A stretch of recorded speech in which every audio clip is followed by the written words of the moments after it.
La ciutat de Gandia ha consolidat en aquesta segona edició el Festival Cortuns, que per primera vegada en fase competitiva s'ha celebrat entre el dijous i diumenge en distints escenaris culturals. Pel que fa als premis, acte que tenia lloc el diumenge per la nit, el treball titulat Alique de Daniel Martínez i Rafa Cano s'ha emportat el primer en la secció de curts espanyols. Queremos agradecer de parte de todo el equipo el premio en el Festival Cartoon de Gandía. Sentimos mucho no poder estar ahí agradeciéndoles en persona porque a mí personalmente me pilláis de viaje en Sevilla y a Dani en Barcelona. Así que nada, espero que hayáis disfrutado del festival y muchísimas gracias por el premio. Hasta luego.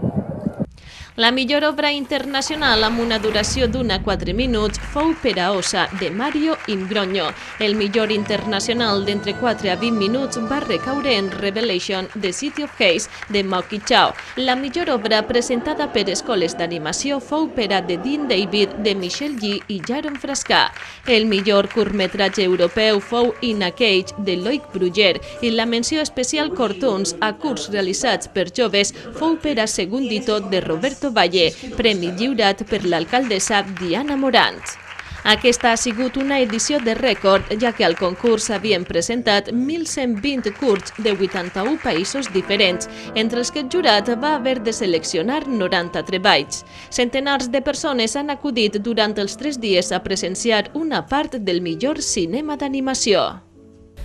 Porque los cortos siempre me han gustado mucho y estando aquí en Gandía y soy de Valencia, lo tengo aquí al lado.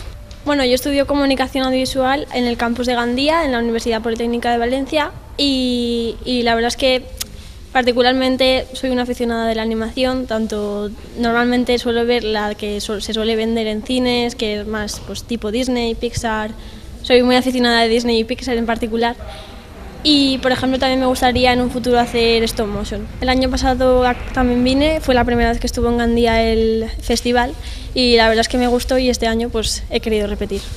Projeccions que s'han completat amb un extens programa com diferents masterclass, la del dissenyador americà Randy Bishop o la del mestre de la plastilina Pablo Llorens.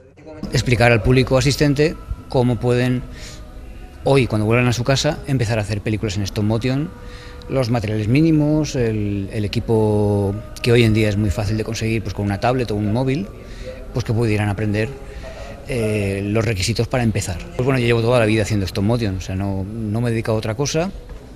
Desde los 14 años que empecé a aprender en mi casa y luego ya profesionalizándome, pues haciendo mis cortos, he hecho anuncios, largometrajes, videoclips, series de televisión. Gané 2 Goyas en su momento. He hecho de todo lo que se puede hacer en el mundo de la animación. Durant tot el festival, la recepció del Teatre Serrano acollia una demostració i exhibició de realitat virtual en col·laboració amb Primer Frame i Wacom, i al tret lloc escènic, el Teatre del Raval, tenia lloc una activitat molt familiar, un taller de cinema-pintura en Super 8 baix la direcció de Santiago Estruch. Hem fet un taller una elaboració col·lectiva d'una pel·lícula abstracta en Super 8. I hem fet un poc, hi ha hagut com distintes fases.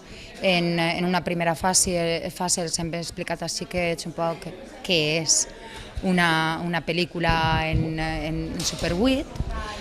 Després els xiquets han passat a aquesta zona, que s'han estat pintant el cel·luloide, i després aquells que volien participar han passat a la zona de muntatge, que està al fons, on està Santiago Estruch, que és la persona que està a càrrec del taller. Jo estic de coordinador. Hi havia un màxim de 20 persones i han acudit al voltant de 18-19, o sigui que quasi que a tope.